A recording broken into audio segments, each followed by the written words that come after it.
بسم اللہ الرحمن الرحیم۔ ابھی جو پڑھا گیا ہے اس کے اندر شروع میں یہ بات بتلائی گئی ہے کہ لوگ بیجا دوسروں کے بارے میں ایسی باتیں کہہ دیتے ہیں جو ان کے لیے دنیا آخرت میں وبال کا ذریعہ بنتی ہے۔ اسی وجہ سے اس کے اندر روک لگا دی گئی ہے کہ آدمی دوسروں کے بارے میں کسی مسئلے میں کسی چیز میں زبان درازی نہ کرے، اس لیے کہ اللہ کے رسول صلی اللہ علیہ وسلم نے فرمایا اکثر طور پر ایسا ہوتا ہے کہ آدمی کو جہنم میں لے جانے والی چیز زبان ہے جو بیجا استعمال ہوتی ہے،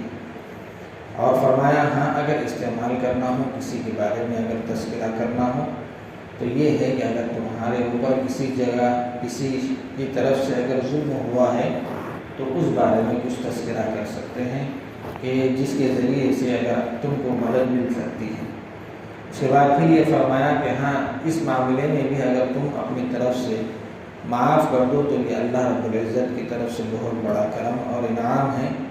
کہ اللہ رب العزت بھی بڑے معاف کرنے والے ہیں۔ کیسے معاف کرنے والے ہیں اس کو مثالوں سے واضح کیا۔ یہودی کہ بعض نبیوں پر ایمان لاتے تھے اور بعض نبیوں پر ایمان نہیں لاتے تھے، تو اللہ رب العزت فرما رہے ہیں کہ یہ لوگ نہ سب کا انکار کر کے نہ کافر مشرک بنتے ہیں اور نہ سب پر ایمان لا کر نہ مسلمان بنتے ہیں۔ کعب بن اشرف جو یہودیوں کا سردار تھا، اس نے اللہ کے رسول صلی اللہ علیہ وسلم سے مطالبہ کیا کہ جس طرح حضرت موسیٰ علیہ السلام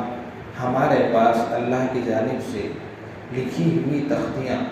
جو اللہ کے احکامات اس کے اندر لکھے ہوئے تھے لے کر آئے، اسی طرح آپ بھی ہمارے سامنے لے کر آؤ۔ تو اللہ رب العزت آپ صلی اللہ علیہ وسلم کو کہہ رہے ہیں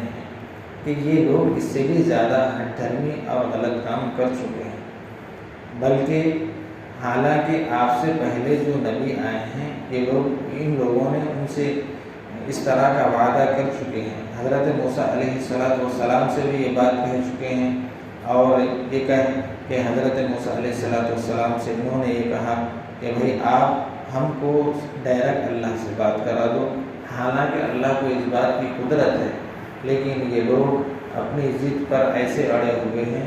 گویا کہ اس کو پورا کرنے کے بعد آپ پر ایمان لانے والے ہیں، حالانکہ ایسا نہیں ہے۔ اس کے بعد اللہ رب العزت فرما رہے ہیں کہ یہ ایسے ہیں کہ اللہ کے احکامات کو توڑنے والے ہیں، وعدوں کو توڑنے والے ہیں، انبیاء کو قتل کرنے والے ہیں، سود کو جائز کرنے والے ہیں، حضرت مریم پر زنا کی تہمت لگانے والے ہیں، اور حضرت عیسیٰ علیہ السلام کے قتل کرنے میں ملوث ہیں۔ اس طرح کی انہوں نے سازشیں کی، تو اور یہ کہتے ہیں کہ ہم خود اسلام کے دائرے میں داخل نہیں ہو رہے ہیں، بلکہ ایسا ہے کہ ان کے ان حرکتوں کی وجہ سے ہم نے ان کے دل پر مہر لگا دی ہے، اور یہ خود چاہ کر بھی اسلام میں داخل نہیں ہو سکتے۔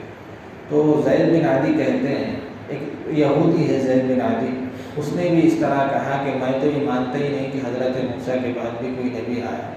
تو اللہ فرما رہے ہیں تیرے ماننے سے نہیں ماننے سے آپ صلی اللہ علیہ وسلم کے نبی ہونا نہیں ہونا یہ ثابت نہیں آتا، بلکہ خدا اس کے اوپر خود گواہ ہے کہ محمد صلی اللہ علیہ وسلم کو اللہ نے نبوت عطا کی ہے۔ اس کے بعد اسی کے تحت نصارہ کا تذکرہ بھی کیا کہ جس طرح نصرانی بھی تذکرہ کرتے ہیں، کہتے ہیں کہ حضرت عیسیٰ اللہ کے بیٹے ہیں، اور حضرت مریم بھی، تو اس طرح بعض کا مذہب یہ ہے، یعنی بعض تو حضرت